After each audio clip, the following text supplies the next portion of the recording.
Hi, it's Abigail. So I want to just explain an easy way to set up Shrinky Dinks so kids can be pretty independent. So if you do this, it'll make Shrinky Dinks a lot of fun, and the kids will be able to do it. So have 4 stations, okay? Number 1, have a sign on bright paper in the middle of the table. Choose a design, and I kind of lay them out in like an inviting way. So I have family art here in a few minutes. I have kids of all ages coming. So they pick their design. Let's say I want to do a camel. Okay, so they're going to take their stencil, or they want to do a football, so they take their paper, right? And then they come over and they pick paper, right? So you pick a piece of paper that matches. So let's say I want to do my football or my baseball glove here, okay?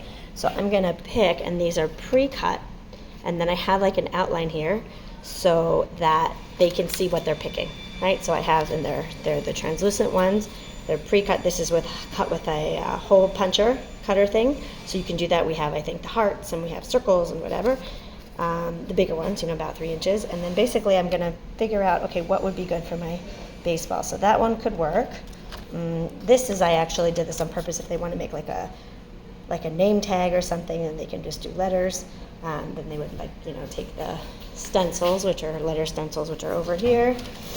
And they could make sure they remember to do it, right to left and all that, but line them up, and with a Sharpie over here. So back to the picking the paper. So they pick a paper, I've pre-cut and I've pre-holed them. Now this hole puncher is pretty big, so we can just tie GIMP on it, lanyard. But we don't have that in the open studio. We have a regular small one, but you can still pre-hole punch it, and they can tie a different kind of string on it.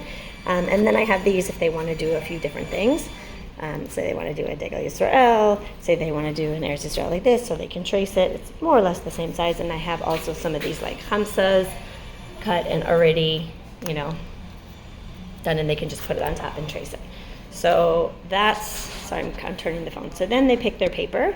Okay, so I picked my football, my round thing for let's do soccer. I know DY's into soccer, so if nobody else wants it, then he'll have it. Or a dinosaur. Let's do a dinosaur.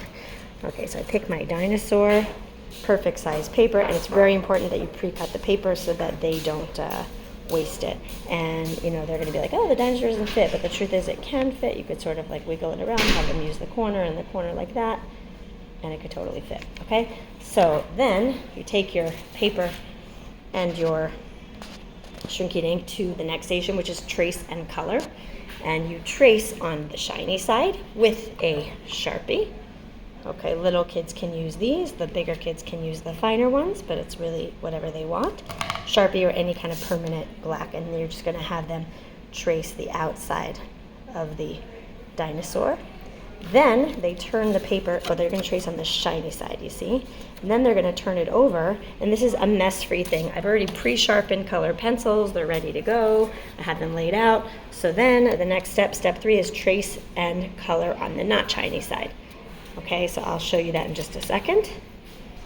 And then step number 4, I have my baking paper here, so they're not coming up to me every second to say, hey, can you shrink this, can you shrink this? Just have a mat here, or have a big piece of paper or whatever, and have them put it on the toaster oven tray. When the tray is full, that's when you put it in the oven. You don't have to put it in the oven every 5 seconds or wait for them. So, when it's ready, you'll put it in the oven, shrink it, and then over here I've got pre-cut lanyard. You can use string, you can use whatever. This is great because it'll go straight through the holes. And I just gave them 2 choices, gold and silver, and then I'll just make like a little loop, and it's a keychain. Okay, so quick, easy way to set up Shrinky Dinks. I know it's a great space we have, so you have to kind of make it work for what we have. And then over here I have a station for shrinking, and if you have it on and it stays on, in Israel it's like 170. It's on the toaster, but here I'm not turning it on because we're doing it later, but you shrink it, you have your spatula. I think there's a spatula thing ready. You take the whole tray, grab it, put it in here, watch it curl up, watch it flatten out, and let it cool off. You put something on top of it so it doesn't curl up, and then they can give it back to the kids, and they can attach their lanyards. I know this was long, but I hope it's helpful. Thanks.